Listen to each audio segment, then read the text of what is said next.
around lightly, especially not by a teenager wearing a founder's patch. And the girl continued calmly, explaining that 2 weeks earlier a locked metal box had been delivered to her home with her father's jacket inside, along with the letter Gus had just read, and a map marked with a location just outside Red Hollow. And at that location, she had found something buried beneath an old highway sign. A small recorder containing her father's voice, explaining that the night he disappeared, he had discovered someone inside the Iron Legion had been secretly working with a violent rival crew, leaking routes and information that nearly got several members killed. And before he could reveal the traitor, he had been ambushed and forced into hiding.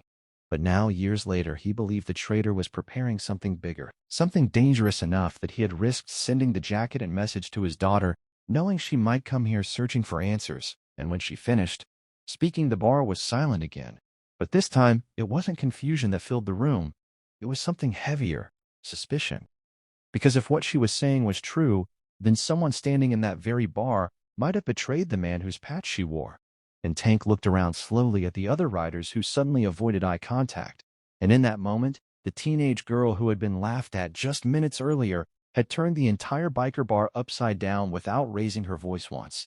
And the real shock came when Gus slid the paper back toward her and said, "Your father saved my life twice," before glancing around the room and adding, "If there's a traitor here, we're going to find them." And the murmurs that followed were no longer mocking laughter but low, determined voices, because the Iron Legion might argue, fight, and tease each other endlessly. But betrayal against a founder was something they would never ignore.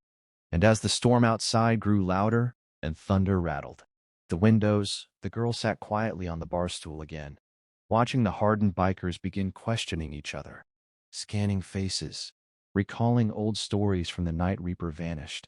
And for the first time since she walked in, someone asked her name, and she answered simply, "Lena." And nobody laughed anymore, because the girl with the oversized jacket had just started a storm inside Iron Horses that none of them were prepared for. And before the night was over, another twist would hit them, harder than any bar fight, because the truth about Reaper's disappearance wasn't just about betrayal. It was about a sacrifice none of them had realized he made to protect the very club, now standing around his daughter in stunned silence. The rain had just started falling over the small highway town of Red Hollow, a place where truck engines rumbled louder than the wind and the glow of neon bar signs reflected on wet asphalt like a warning to outsiders.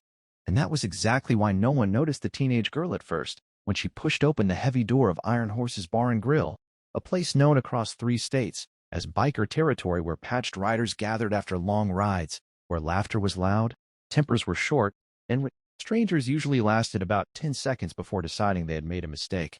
But the girl didn't hesitate as she stepped inside wearing worn boots, faded jeans, and a black leather jacket that looked far too big for her thin frame. The kind of jacket that might once have belonged to someone twice her size. And as the door shut behind her, the conversations in the bar slowed just a little, because bikers notice everything, even when they pretend they don't.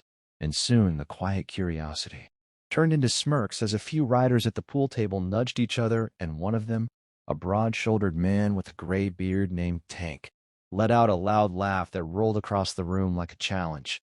"Hey, look at this," he said, loud enough for half the bar to hear. "Someone's little sister got lost on the way to a high school dance." And the room chuckled, because teasing newcomers was practically a sport there. But the girl didn't react the way most people did. She didn't look nervous, didn't rush back toward the door, didn't apologize or stammer. Instead, she walked calmly to the bar stool, climbed onto it, and placed a folded piece of paper on the counter, while the bartender, a massive bald man named Gus, who had seen everything from bar fights to marriage proposals happen on that counter, raised an eyebrow at her and said, "Kitchen's closed, kid." But she shook her head slightly and said in a steady voice, "I'm not here for food," which only made a few more bikers laugh, because now the situation had turned entertaining, and Tank wandered closer with his beer in hand, his boots thudding across the floor, towering beside her like a wall of muscle and leather, as he glanced at the oversized jacket she wore and said, "You know where you are, right?"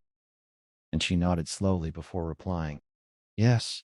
And there was something about the calm confidence in that single word that made a few of the older bikers stop smiling, because confidence like that usually came from experience, not teenagers.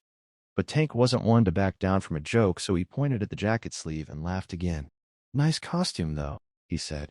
"Did you borrow that from your dad or steal it from a Halloween store?" And the laughter spread again because the jacket really did look ridiculous on her. The sleeves hanging too long, the shoulders too wide, the leather cracked with age, but the girl still didn't react the way they expected. She just slowly slid off the stool and turned. Slightly so, the back of the jacket faced them. And at first, nobody noticed anything unusual because it looked like any other biker jacket from a distance. Faded black leather with stitching across the shoulders. But then Tank's laughter stopped mid-breath because his eyes locked on the patch sewn onto the back, and the air in the bar changed instantly, like someone had cut the music even though the jukebox was still playing. The patch wasn't flashy. It wasn't bright or new.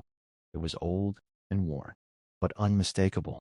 A winged skull surrounded by a ring of stitched lettering that read Iron Legion Original Founders. A patch that hadn't been seen in public for over 15 years. A patch that belonged to the first generation of the Iron Legion Motorcycle Club, back when the club was feared across half the country, and the room went silent because every biker in that bar knew the history of that patch and the man who wore it last. A legend known simply as Reaper, a rider who had disappeared. After a violent night nobody in the club liked to talk about, and Tank's face slowly shifted from amusement to confusion as he stepped closer and squinted at the patch like he thought his eyes might be lying to him. "Where did you get that jacket?" he asked quietly now, and the girl turned back around and looked directly at him with eyes that were calm but tired beyond her years and said, "It belonged to my father."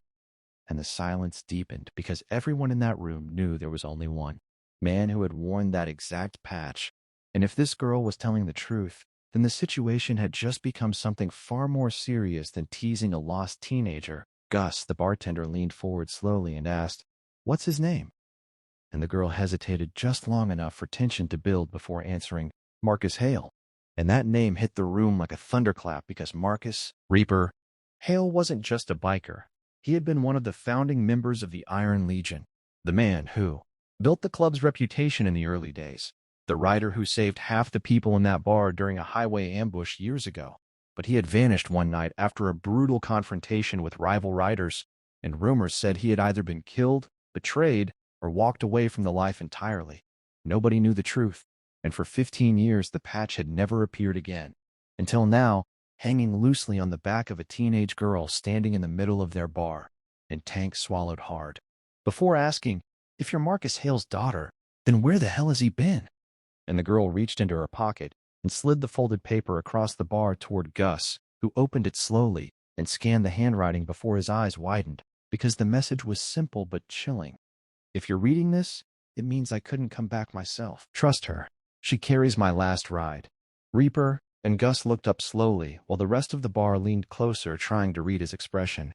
And when he finally spoke, his voice was quieter than anyone had ever heard it.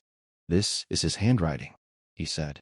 And the tension snapped into something heavier, because now the laughter from earlier felt like a distant memory replaced by a growing sense that something big was unfolding. And Tank rubbed the back of his neck before looking back at the girl and asking, "Kid, why are you here?" And that was when the real twist of the story began, because the girl didn't smile or look relieved that they believed her. Instead, she said something that made several hardened bikers glance nervously at each other. "Because someone in this club betrayed my father." And the words dropped like a bomb in the middle of the room because loyalty inside biker clubs was sacred, and accusations like that weren't thrown around lightly, especially not by a teenager.